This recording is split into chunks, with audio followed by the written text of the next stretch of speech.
नमस्कार, मैं हूं सेवक और आप देख रहे हैं मेरे YouTube चैनल माइंड्स ब्रेक। और आज हम बात करने वाले हैं बजट के बारे में कि बजट क्या है, बजट पेश कैसे होता है, बजट किस आधार पर पेश किया जाता है। इन सब के बारे में आज हम पूरा डिटेल में जानेंगे और आसान भाषा में जानने की कोशिश करेंगे। और मैं गारंटी देता हूँ, अगर आप इस वीडियो को पूरा देख लिए तो फिर आप कभी भी बजट के ऊपर सवाल नहीं करेंगे कि बजट क्या होता है।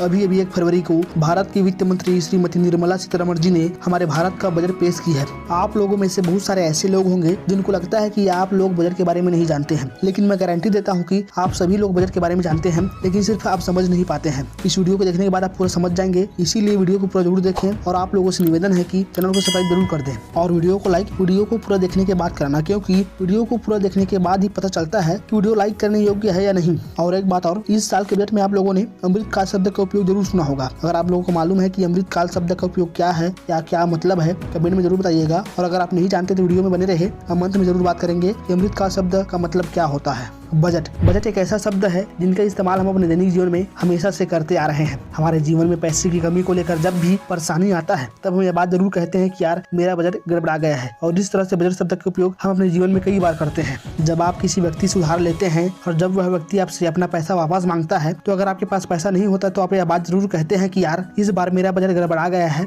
अगली बार जरूर दे दूंगा। इस तरह हमारे जीवन में बजट शब्द का उपयोग कई बार होता है। हमारे जीवन में जब भी कभी पैसों की लेन देन या निवेश के बारे में बात होता है तो बजट शब्द का उपयोग जरूर होता है। अब मैं आपको बताता हूँ कि बजट कैसे बनाया जाता है। मान लो एक विजय नाम का व्यक्ति है जिनका एक परिवार भी है। उनके घर में हर माह 20,000 रुपए का आवक है। एक काम से नहीं, उनके घर में जितने भी लोग काम करने वाले हैं उनका सभी का मिला के 20,000 रुपए का आवक है। अब विजय इस घर का मुखिया है या समझ लो पैसे का लेन देन करता है। अब विजय क्या करेगा, 20,000 के मुताबिक अपने घर के महीने के खर्च को हिसाब करेगा कि 20,000 में मैं अपने महीने का खर्च कैसे चलाऊंगा और साथ ही साथ अपने लिए, अपने परिवार के लिए नया क्या कर पाऊंगा और कितना पैसा बचा पाऊंगा। तो विजय क्या करेगा, 20,000 के मुताबिक अपने घर के खर्च को बनाएगा और इस तरह बनाएगा कि घर का खर्च 20,000 रुपए में कंप्लीट हो जाए। तो इसे कहते हैं बजट बनाना। ये रहा उनका बजट जिनके घर में महीने का फिक्स आवक है, मतलब हर महीने सिर्फ 20,000 रुपए का आवक है उस घर का, तो 20,000 के मुताबिक बजट बनेगा। अब कोई व्यक्ति बिजनेसमैन होता है जिनका आवक कोई फिक्स नहीं होता है, वो कोई महीने 20,000 कमाता है तो कभी 30,000 तो कभी 50,000। अब यह व्यक्ति क्या करेगा, हर महीने या हर साल अपना बजट बदलेगा। अगर यह व्यक्ति अपना कमाई महीने के अनुसार हिसाब करता है तो बजट भी महीने के अनुसार बनाएगा, या साल में हिसाब करता है तो फिर साल के अनुसार अपना बजट बनाएगा। और यही बजट बनाना है और इसी तरह बजट बनाया जाता है। बजट बनाने का मतलब है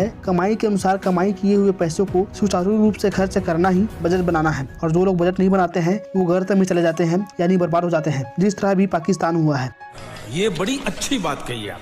ये है एक घर चलाने का बजट। और ऐसे ही देश का बजट भी बनता है। इसमें फर्क है तो सिर्फ प्रकार का। देश के बजट में कई प्रकार के बजट होते हैं। अब हम समझते हैं केंद्रीय बजट के बारे में, जिसे यूनियन बजट भी कहा जाता है। भारत सरकार एक वित्तीय वर्ष के बीच कितना कमाता है और कितना कहाँ कहाँ खर्च करता है, इसका हिसाब ही बजट कहलाता है। केंद्रीय बजट को इस तरीके से आसानी से समझा जा सकता है कि बजट के मुख्यतः 2 भाग होते हैं। पहला आय यानी कमाई और दूसरा व्यय यानी खर्च। इन दोनों के हिसाब को ही बजट कहा जाता है। और इस बजट को देश के वित्त मंत्री सहित उनके विभाग के मेंबर के द्वारा बनाया जाता है, जिसे वित्त मंत्री द्वारा वित्तीय वर्ष के पहले सभा में पेश किया जाता है। बजट का वित्तीय वर्ष 1 अप्रैल से 31 मार्च तक होता है। इस 1 अप्रैल से 31 मार्च के बीच जितना भी कमाई और खर्च होता है उसे वित्तीय वर्ष लगने के पहले यानी फरवरी में ही पेश कर दिया जाता है। साथ ही साथ गुजरे वित्तीय वर्ष की कमाई और नुकसान को देखते हुए आने वाले वित्तीय वर्ष का ढांचा तैयार किया जाता है कि क्या चीज महंगा करना है और क्या चीज सस्ता करना है, कितना टैक्स लगाना है या कितना टैक्स कम करना है। अगर भारत सरकार को गुजरे वित्तीय वर्ष में फायदा हुआ रहता है तो भारत सरकार आने वाले वर्ष में टैक्स की दरों को कम कर देता है और कई सारे योजनाएं चालू कर देती है। और अगर वही नुकसान हुआ रहता है तो टैक्स की दरों में बढ़ोतरी कर दी जाती है। केंद्रीय बजट को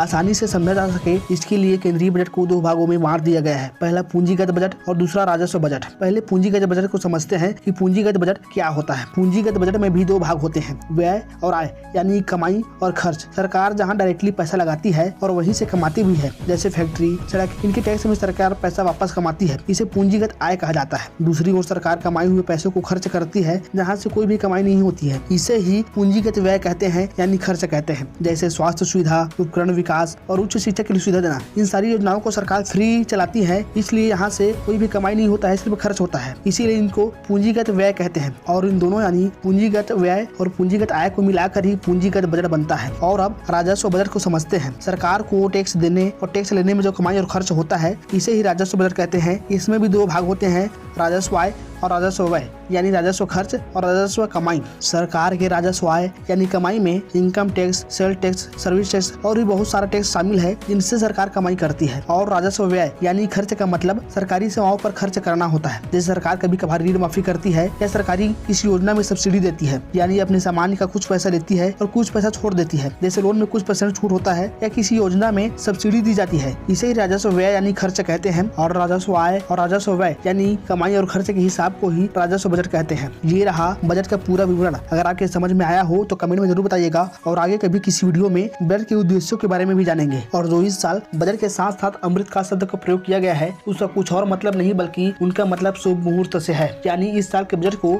शुभ मुहूर्त यानी अमृत काल समय में पेश किया गया है। अगर आपको यह वीडियो पसंद आया हो तो वीडियो को लाइक जरूर करना और ऐसे ही वीडियो पाने के लिए चैनल को सब्सक्राइब जरूर करना। धन्यवाद।